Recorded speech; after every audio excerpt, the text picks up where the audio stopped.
E hoje vamos falar sobre uma estratégia importante para investir, que é a ordem VAC. Vamos ver também um novo aporte que fiz utilizando essa ordem e como eu defino o preço da ordem de compra de uma ação.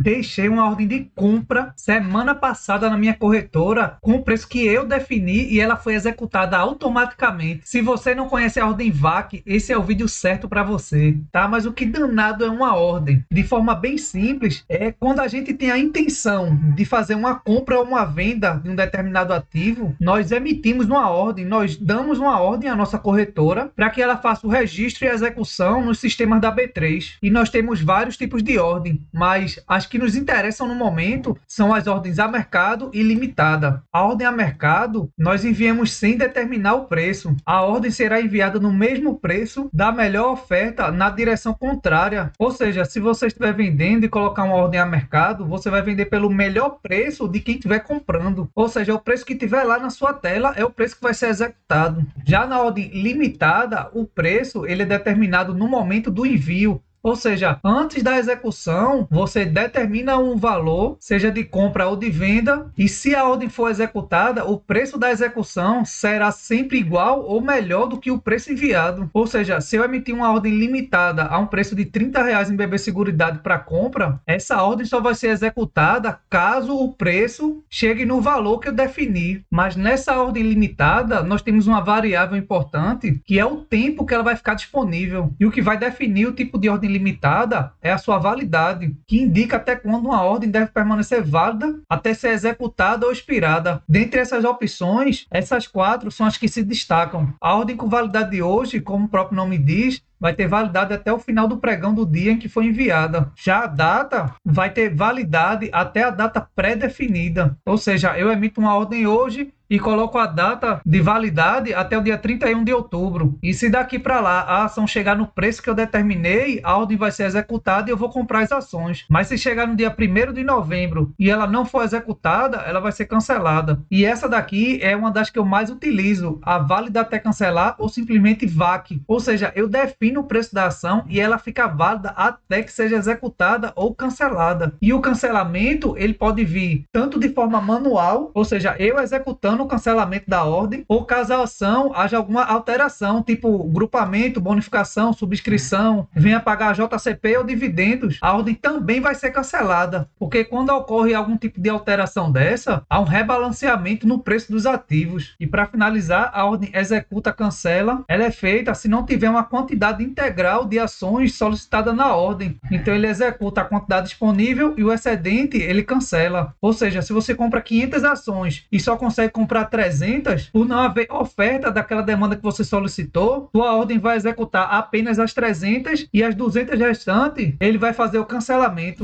E sem enrolação, como não é novidade, eu sigo focado na minha estratégia e comprei mais 50 ações do Banco do Brasil a um preço médio de R$ 26,25. E como vocês podem ver, o tipo da ordem foi limitada e a validade válida até cancelar. Eu emiti essa ordem no dia 4/10 e ela já veio ser executada no dia 10. E após esse aporte, eu alcancei 800 ações do Banco do Brasil e sigo firme para minha meta de 1.000 ações até o final do ano. Porque nos próximos 14 meses, o Banco do Brasil vai pagar 10 dividendos, onde serão 2 em dezembro e 8 no decorrer do ano 2025. E além disso, temos várias matérias como essa, em que o próprio Santander diz que o Banco do Brasil é a ação mais barata do setor. Então, nessa matéria, o Santander divulgou a sua carteira de dividendos para o mês de outubro e nela, o Banco do Brasil se encontra na lista e é a ação mais barata do setor bancário. Outro ponto é que eles recomendou a compra do Banco do Brasil com preço-alvo de R$ 42,50. E se você está se perguntando, é muito difícil chegar nesse preço, o Banco do Brasil ele custa R$ 26,50 hoje. Se você for parar para analisar, isso aí vai dar um crescimento mais ou menos de 60% de valorização. E se você acha que é impossível chegar nesse patamar de preço, para chegar aqui, o Banco do Brasil precisa ter o PL na faixa dos 6 a 7 vezes lucro. Hoje ele se encontra na faixa dos 4,7, mas se a gente for observar aqui, a média do PL do Banco do Brasil ficou nesse patamar de 6,35. Então, olhando para essa média, não é nada irreal se a gente vê o mercado cotando o banco em patamares de 6, 7 vezes lucro. Então, basta só o mercado se animar para colocar o banco em patamares mais elevados. Porém, a gente tem que entender que essa valorização, ela não é garantida. E eu, particularmente, invisto visando o dividendo que o banco vem pagando. Então, eu sei que o banco, ele é muito rentável, é uma ação boa, então eu tento acumular o máximo de ações possível, eu receber bons proventos e ter uma boa renda passiva. Mas voltando aqui para a análise do Santander, os analistas, eles apontam que além do Banco do Brasil estar com um valuation atrativo, eles enxergam que o Banco do Brasil em 2025 será negociado com PL de 3,7. Além do forte crescimento dos lucros, isso mostra que além dos bons dividendos, ele tem um bom potencial de valorização. Além disso, ele ressalta que o Banco do Brasil tem ampla presença física, carteira de crédito lastreada em operações do agronegócio, isso aqui representa mais de 30% da sua carteira de crédito, e a gente sabe que o agronegócio é um setor bastante forte aqui no Brasil. Estrutura de captação mais barata, ou seja, no negócio do banco, ele capta o dinheiro e empresta esse dinheiro com um juros maior do que o da captação. Ou seja, se ele consegue um investimento com a taxa de juros menor do que o dos outros bancos, ele vai ter um spread ou uma diferença do valor que está sendo captado para o valor que está sendo emprestado maior que os seus concorrentes. Ou ele pode baixar as taxas de juros empregadas e se tornar muito mais competitivo, oferecendo menores taxas de juros do que os outros bancos. Então, diante disso, mesmo com os riscos políticos por ser uma estatal, eles veem uma assimetria em seu valuation e acreditam que o banco está muito barato. E aqui também o Santander citou alguns riscos do Banco do Brasil, como o potencial enfraquecimento da economia brasileira devido a elevados índices de endividamento das famílias, o cenário macro e a ameaça competitiva pelas fintechs. E além do Banco do Brasil, a carteira dos dividendos da Santander conta com Vale, Copel, Cury, Eletrobras, Itaú, Petrobras, Santos Brasil, Vivo e Vibra. Além disso, se a gente for comparar aqui no Investidor 10, o Banco do Brasil, Bradesco, Itaú e Santander, numa janela de 5 anos, nós vemos que apenas o Banco do Brasil e o Itaú tiveram uma rentabilidade positiva e acima do CDI e do IPCA. Já se você tivesse investido em Bradesco e Santander, se tivesse colocado R$1.000 em cada uma, hoje você teria 764 em Bradesco e 841 em Santander. Já pegando aqui na janela de 10 anos, nós vemos que o Itaú, o Santander e o Banco do Brasil ficaram bem acima. Já o Bradesco deixou muito a desejar, ficando inclusive abaixo da inflação. Ou seja, se você investiu no Bradesco em 2014 e segurou até agora, quer dizer que você perdeu o poder de compra nesse investimento, porque ele ficou abaixo da inflação. Já nesse gráfico de evolução dos lucros, perceba que o Banco do Brasil e o Itaú foram os únicos que cresceram seus lucros, enquanto o Bradesco e o Santander reportaram queda nos seus lucros. Já no espaço de 10 anos, a gente vê que o Banco do Brasil cresceu em 121% de seus lucros, o Bradesco teve uma queda nos seus lucros de 26,82%, já o Itaú teve um aumento de 4,4% e o Santander de 17%. Com isso, a gente percebe por que o Bradesco perdeu tanto valor durante o tempo e o Banco do Brasil e o Itaú performaram muito bem, porque se nós percebermos, as cotações sempre seguem os lucros e, consequentemente, empresas que crescem os lucros acabam gerando valor para o acionista, e empresas que têm o seu lucro piorado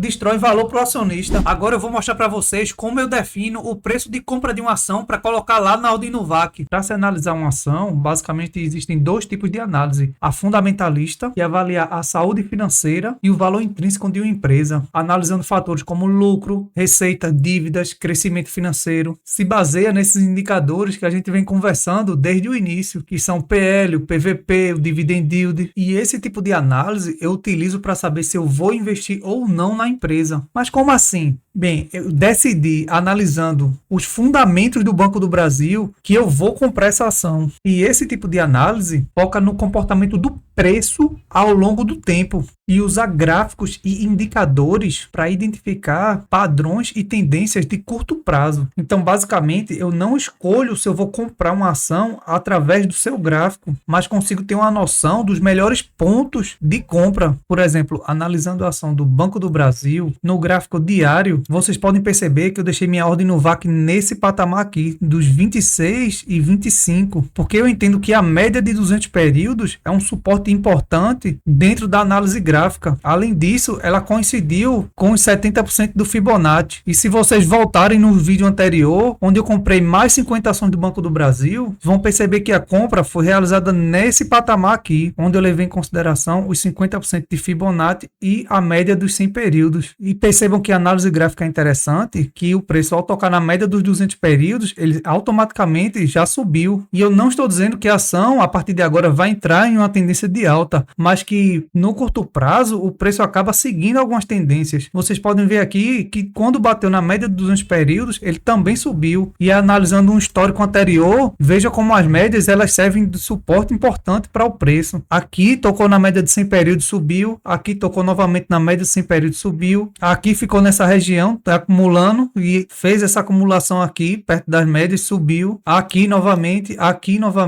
E outro fator importante a ser observado é que sempre que o preço se afasta muito das médias, a tendência é ele voltar, como aqui nesse momento que ele se afastou para cima e logo depois voltou para perto das médias. E vocês podem observar que isso se repete nesse momento. E isso serve tanto para quando o preço está alto, como quando ele estiver embaixo. E isso serve tanto para quando o preço está alto, como para quando ele estiver abaixo das médias. Isso ocorre devido a um fenômeno chamado regressão à média. No contexto financeiro, ele sugere que o preço de um ativo tende a voltar à sua média ao longo do tempo. Ou seja, se o preço de um ativo desvia muito para cima ou para baixo, a ideia é que, eventualmente, ele tenderá a voltar à sua média histórica. Por isso que eu falo que não é nada irreal o Banco do Brasil chegar a um PL de 6 vezes lucro, 7 vezes lucro, porque a sua média gira em torno desse patamar. E só reforçando que, para mim, a análise gráfica serve para encontrar o melhor preço de compra da ação. Mas se analisarmos num cenário mais amplo, podemos perceber que investir no Banco do Brasil tem sido uma estratégia sólida, porque ele vem com projeções de lucros atraentes e um valuation que está melhor do que os seus concorrentes, como podemos ver aqui, um preço sobre lucro de 4,7, enquanto o Itaú está em 9,25 e o Bradesco 12 vezes lucro, o PVP na faixa dos 0,85, o EV sobre EBIT 3,7. Então, o Banco do Brasil, ele oferece uma margem de segurança muito importante e continuar comprando nos preços certos é o que nos permite construir uma carteira sólida para o futuro. E você, o que acha desse valuation atrativo do Banco do Brasil? Comenta aqui embaixo se você tem comprado ele ou se você está de olho em outras ações do setor bancário. E se esse conteúdo te ajudou a entender mais sobre ordens de compra e o potencial do Banco do Brasil, além de descobrir o meu segredo de utilizar a análise gráfica para encontrar os melhores preços de entrada nos ativos, deixa seu like e se inscreve no canal. Aqui a gente segue juntos na jornada de investimentos e buscando as melhores oportunidades. E vamos embora fazer o dinheiro trabalhar por nós.